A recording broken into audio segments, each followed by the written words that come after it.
والصلاة والسلام على سيد الأنبياء والمرسلين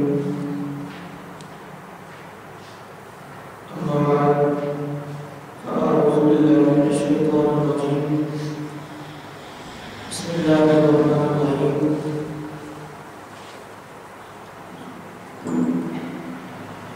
اللهم نور قلوبنا بالقرآن وزين أخلاقنا بالقرآن وأدخلنا الجنة بالقرآن ونجنا من النار بالقرآن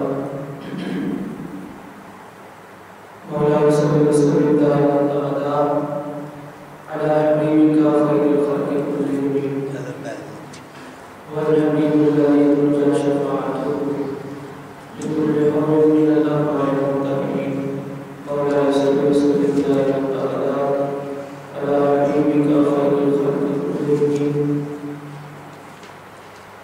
ثم رضا عن أبي بكر وعن عمر وعن علي وعن عثمان ذي الكرم مولاي صل وسلم دائما أبدا على حبيبك خير الخلق كلهم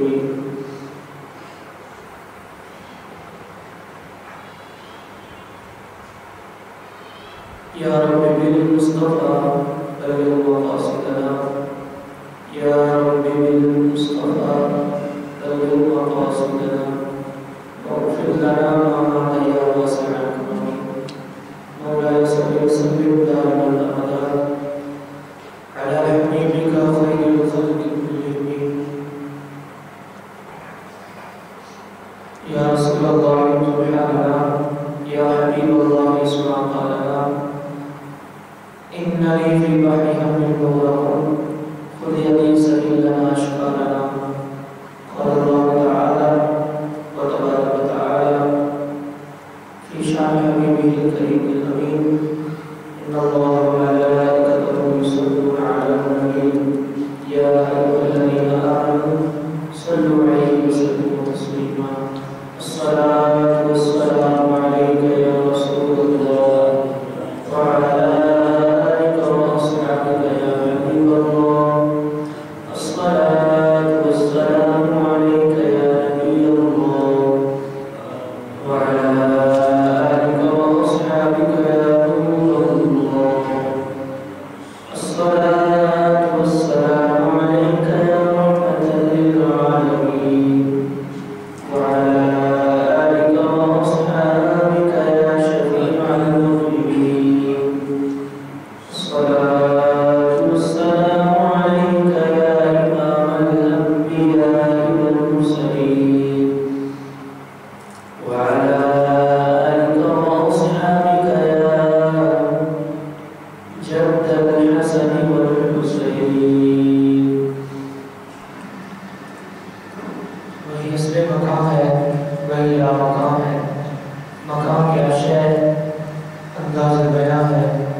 اللہ کریم کے کرم سے آج جمعہ مبارک کے بابرکت دن میں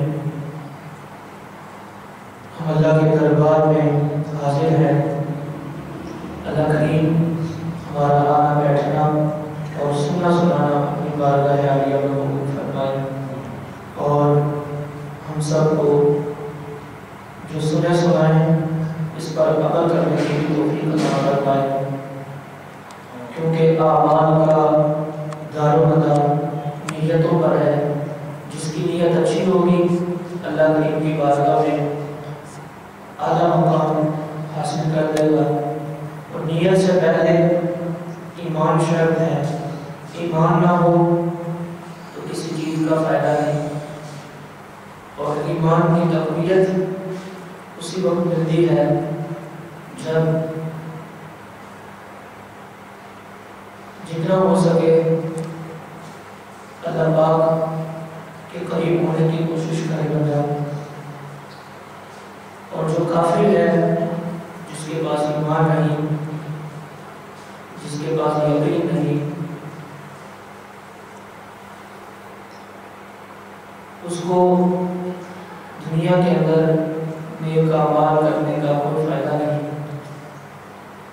کیونکہ نیک اعمال کا فائدہ اسی وقت ہوگا جب ایمان حاصل کرے گا، کیونکہ اللہ فرماتا ہے وَالَّذِينَ كَفَرُوا أَعْمَالَهُمْ كَسَرَابٍ بِقِيعَةٍ يَحْسَبُهُ الظَّمْآنُ مَاءً۔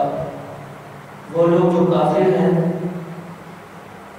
وہ اپنے اعمال کو ایسے محسوس کرتے ہیں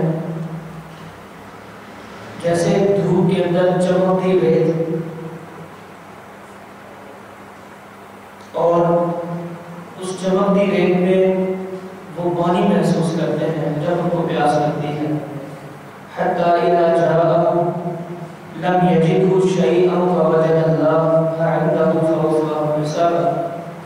جب وہ اس ریت کے قریب آتے ہیں جس کو وہ پانی سمجھ لیتے ہیں تو وہ کچھ بھی نہیں پاتے، تو اللہ پاک نے ان کا حساب پورا کر دیا، تو اللہ سریع الحساب، اور اللہ جلد حساب لینے والا ہے، کیونکہ جو کافر ہے وہ نیک اعمال کرتا ہے اس لیے تاکہ مجھے اجر ملے گا، مجھے اس پر ثواب دیا جائے گا، دنیا والے بھی خوش ہوں گے۔ لیکن اللہ فرماتا ہے جب وہ نیک عمل کرتا ہے اس کی مثال ایسی ہے جیسے سخت گرمی ہو، ریتلی زمین ہو، اور دور سے بندہ ریت کو چمکتا دیکھتا ہے تو پھر ایسا محسوس کرتا ہے جیسے یہاں پر پانی ہے۔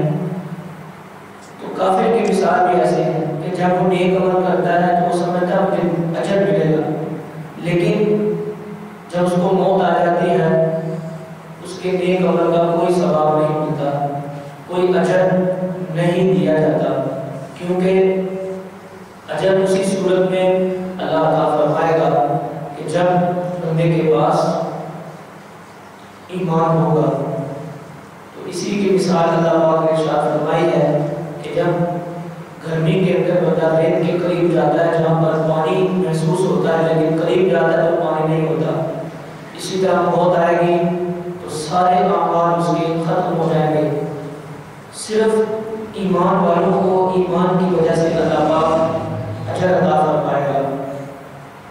پھر کیونکہ کافر کے پاس ظلمت ہی ظلمت ہوتی ہے، اور اللہ خود فرماتا ہے وَمَن لَّمْ يَجْعَلِ اللَّهُ لَهُ نُورًا فَمَا لَهُ مِن نُور۔ اور جسے اللہ پاک نور نہ دے یعنی ایمان نہ دے اس کو کوئی نور نہیں دے سکتا، اور اللہ پاک نے جس کو ایمان عطا فرما دیا، جس کو یقین عطا فرما دیا، اس کے پاس نور بھی ہے، اور جس کے پاس نور ہے کل قیامت کے دن اللہ کی بارگاہ میں وہ سرور یعنی جنت بھی حاصل کرے گا، اور جس کو اللہ چاہتا ہے عطا فرماتا ہے۔ اللہ کے علاوہ کوئی کسی کو نور، کوئی کسی کو ایمان، کوئی کسی کو خوشی نہیں دے سکتا۔ یہ اللہ پاک نے اپنے ذمہ کرم پر اس سارے معاملات رکھے ہیں، تو اللہ پاک کا کرم ہے، رب تعالیٰ نے ہمیں ایمان کی دولت سے مالامال فرمایا ہے، جس کی بدولت انشاءاللہ عز و جل ہمیں قبر و حشر میں سکون کے ساتھ ساتھ اللہ سرور بھی عطا فرمائے گا، اور جب سرور مل جائے گا تو انشاءاللہ سب کچھ ملے گا۔ آج ہم انشاءاللہ سنیں گے اگلی آیات بینات میں کہ وہ سرور، وہ مزہ وہ کس طرح ملتا ہے، اور وہ کون سی چیزیں ہیں کہ جس کی بدولت بندہ دنیا میں بھی مقام حاصل کرتا ہے اور کل قیامت کے دن بھی اللہ کی بارگاہ میں وہ مقام حاصل کرے گا۔ کچھ ایسے اعمال ہیں جن کو اللہ پاک نے اپنی تمام مخلوق کے اندر مشترکہ رکھا ہے، سب کو وہ حکم ارشاد ہوتا ہے، وہ چاہے جانور ہو، چاہے پرندے ہوں، دیگر مخلوقات ہوں، اور انسان سب سے پہلے، یہ مشترکہ احکامات اللہ پاک نے عطا فرمائے ہیں۔ ان کے بارے میں اللہ کریم خود فرماتا ہے، یہ اللہ کا فیصلہ ہے کہ ہر شے اللہ کا ذکر کرتی ہے، جیسی تسبیحات اللہ پاک نے عطا فرمائی وہ تسبیحات کرتی ہیں۔ قرآن پاک ارشاد فرماتا ہے أَلَمْ تَرَ أَنَّ اللَّهَ يُسَبِّحُ لَهُ مَن فِي السَّمَاوَاتِ وَالْأَرْضِ والطير الصافات. اے محبوب صلی اللہ علیہ وسلم کیا آپ نے نہ دیکھا کہ بے شک زمین و آسمان میں جو کوئی بھی ہے وہ اللہ کی تسبیح بیان کرتے ہیں. والطير الصافات اور پرندے پر پھیلائے ہوئے. کل قد علم صلاته وتسبیحہ. اللہ پاک نے فرمایا ہر ایک کو علم ہے کہ اس کی نماز کیا ہے اور اس کی تسبیح کیا ہے. واللہ علیم بما یفعلون. اور اللہ ان کے کاموں کو جانتا ہے. وَلِلَّهِ مُلْكُ السَّمَاوَاتِ وَالْأَرْضِ وَإِلَى اللَّهِ الْمَصِيرُ. اور اللہ ہی کے لیے ہے سلطنت آسمان اور زمین کی اور اللہ کی طرف ہی پھر جانا ہے. اگلی آیت کریمہ میں اللہ نے فرمایا أَلَمْ تَرَ أَنَّ اللَّهَ يُزْجِي سَحَابًا ثُمَّ يُؤَلِّفُ بَيْنَهُ ثُمَّ يَجْعَلُهُ رُكَامًا فَتَرَى الْبَرْقَ يَخْرُجُ مِنْ خِلَالِهِ. کیا آپ نے نہ دیکھا کہ اللہ نرم نرم بادل چلاتا ہے پھر ان کو آپس میں ملا دیتا ہے پھر ان کے اوپر تیر آ جاتی ہے. فَتَرَى الْبَرْقَ يَخْرُجُ مِنْ خِلَالِهِ. پھر تو دیکھتا ہے کہ ان میں سے اللہ بارش عطا فرماتا ہے. وَيُنَزِّلُ مِنَ السَّمَاءِ مِنْ جِبَالٍ فِيهَا مِنْ بَرَدٍ فَيُصِيبُ بِهِ مَن يَشَاءُ. اور اللہ پاک آسمان سے اس میں جو برف کے پہاڑ ہیں اس میں کچھ اولے ڈالتا ہے جس پر چاہے. وَيَصْرِفُهُ عَن مَن يَشَاءُ. اور پھیر دیتا ہے انہیں جس طرف چاہے. يَكَادُ سَنَا بَرْقِهِ يَذْهَبُ بِالْأَبْصَارِ. قریب ہے کہ اس کی بجلی کی چمک سے آنکھیں لے جائے. يُقَلِّبُ اللَّهُ اللَّيْلَ وَالنَّهَارَ. اللہ بدلی کرتا ہے رات و دن کی. إِنَّ فِي ذَلِكَ لَعِبْرَةً لِأُولِي الْأَبْصَارِ. بے شک اس میں سمجھنے کا مقام ہے نگاہ والوں کے لیے.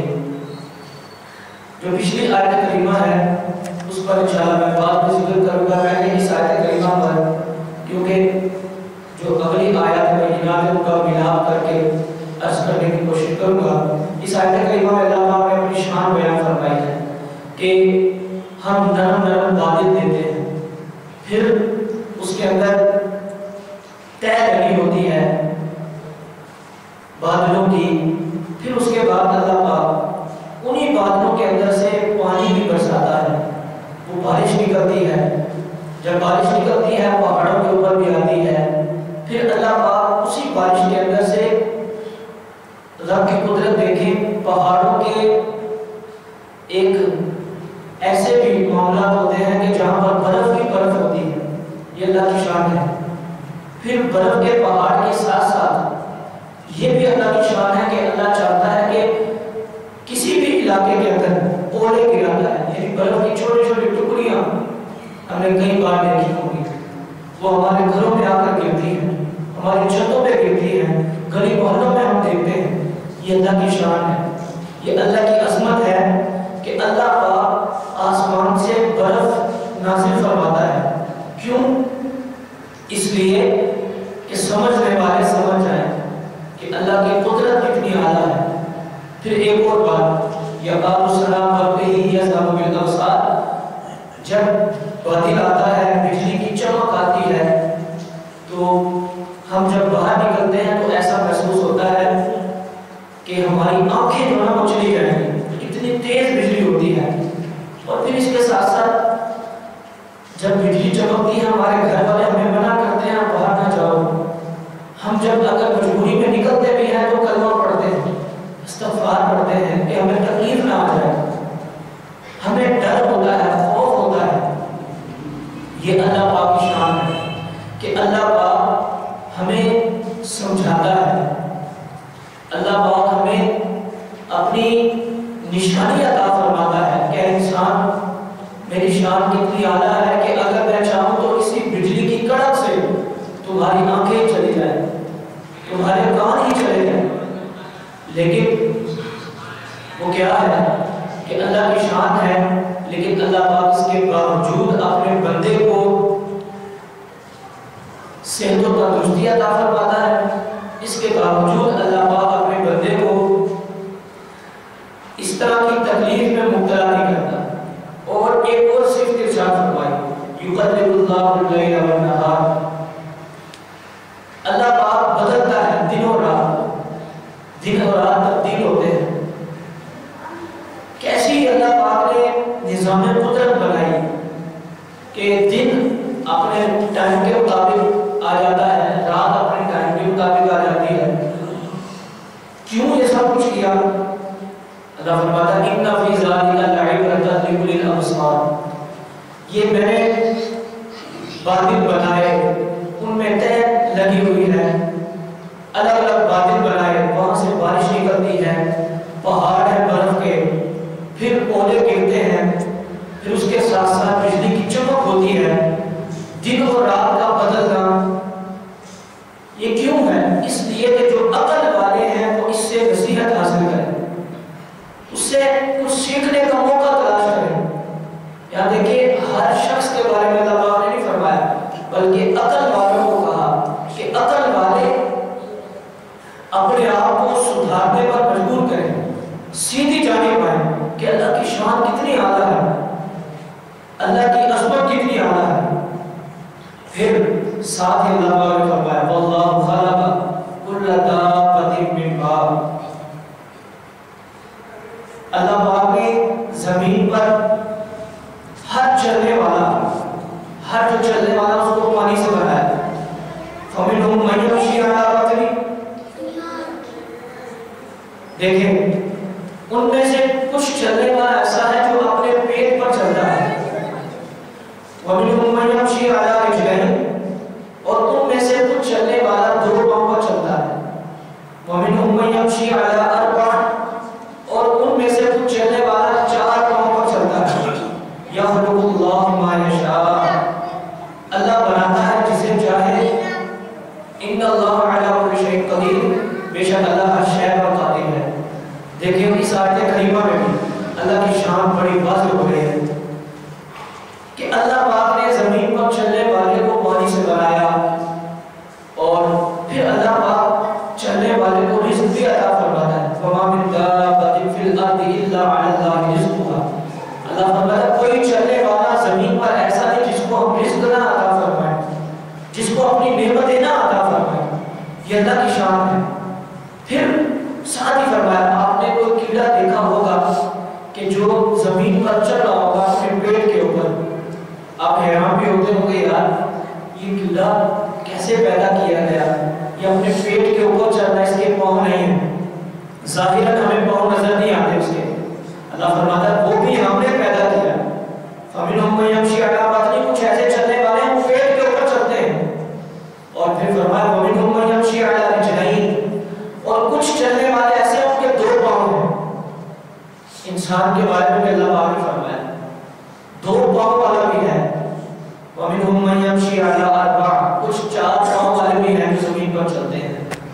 یہ اللہ کی شان دیکھیں کتنا پیارا مزاج ہے، کتنی قدرت اعلیٰ ہے کہ اللہ پاک نے جانور کو الگ حیثیت عطا فرمائی، اللہ پاک نے کیڑے مکوڑے کو الگ حیثیت عطا فرمائی، پرندوں کو الگ شان و شوکت عطا فرمائی، رب تعالیٰ نے دریاؤں میں مچھلیوں کو اور دیگر جو اللہ کی مخلوقات پانی میں رہتی ہیں ان کو الگ اللہ پاک نے شان و شوکت عطا فرمائی۔ اگر آپ جنگلوں میں چلے جائیں وہاں پر جو پرندے رہتے ہیں، وہاں پر جو جانور رہتے ہیں، ان کو رب تعالیٰ نے الگ شان و شوکت عطا فرمائی۔ اور کچھ ایسے پرندے، کچھ ایسے جانور ہوتے ہیں وہ مخصوص زمین پر پائے جاتے ہیں، مخصوص علاقے میں پائے جاتے ہیں، رب تعالیٰ نے ان کو الگ شان و شوکت عطا فرمائی۔ لیکن انسان کو اللہ پاک نے الگ شان عظمت عطا فرمائی ہے۔ یہ اللہ کی قدرت ہے، یہ اللہ کی شان ہے۔ یہ ساری باتیں اللہ پاک نے بیان فرمائی، کیوں؟ لَقَدْ أَنزَلْنَا آیَاتٍ مُبَيِّنَاتٍ، کہ بے شک ہم نے یہ ساری آیتیں بیان فرما دی صاف صاف۔ وَاللَّهُ يَهْدِي مَن يَشَاءُ إِلَىٰ صِرَاطٍ مُسْتَقِيمٍ،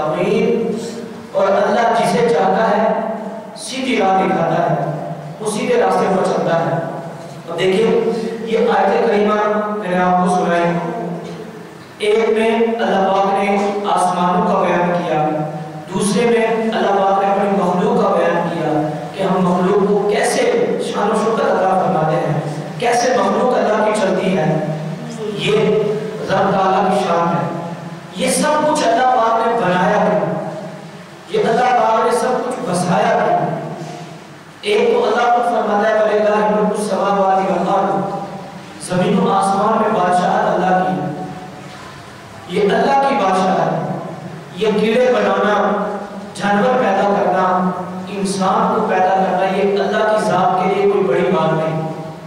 اللہ خود فرماتا ہے انما امرہ اذا اراد شیئا ان یقول له کن فیکون، کہ جب ہم کسی چیز کو بنانے کا ارادہ کرتے ہیں تو کن کہتے ہیں، کن کا معنی ہو جا، فیکون وہ ہو جاتی ہے۔ اس میں کوئی محنت کی ضرورت نہیں پڑتی، کوئی وقت نہیں لگتا، بلکہ میں یوں کہوں تو غلط نہ ہوگا، اللہ پاک کو ان الفاظ کی بھی ضرورت نہیں، کن کہنے کی بھی ضرورت نہیں، اللہ ارادہ فرما دے تو وہ چیز ہو جاتی ہے۔ یہ اللہ کی ذات ہے کہ اللہ پاک نے کس قدر ہمیں نوازا ہے۔ مثال سمجھنے کے لیے کہ اگر میں نے آپ نے کسی چیز کو بنانا ہو، اس کے لیے وقت بھی لگے گا، اس کے لیے ٹائم بھی درکار ہوگا، اس کے لیے محنت بھی درکار ہوگی، اس کے لیے دنیا کی مال و دولت بھی درکار ہوگی، لیکن اللہ پاک نے ہی دنیا کو بنایا۔ میرے لیے محنت ہوگی لیکن اللہ پاک کے لیے کوئی محنت نہیں، رب تعالیٰ کو کسی محنت کی ضرورت نہیں۔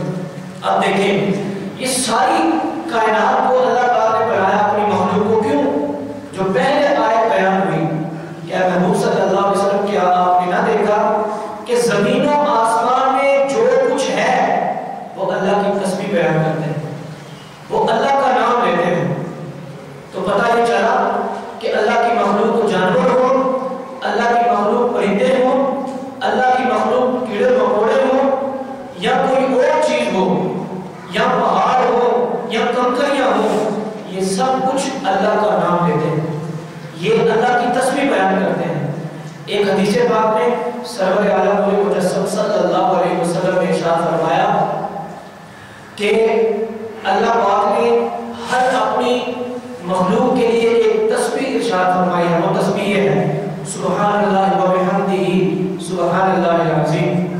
ہر اللہ کی مخلوق جو ہے وہ اللہ کی پاکی بیان کرتی ہے، اللہ کی تسبیح بیان کرتی ہے۔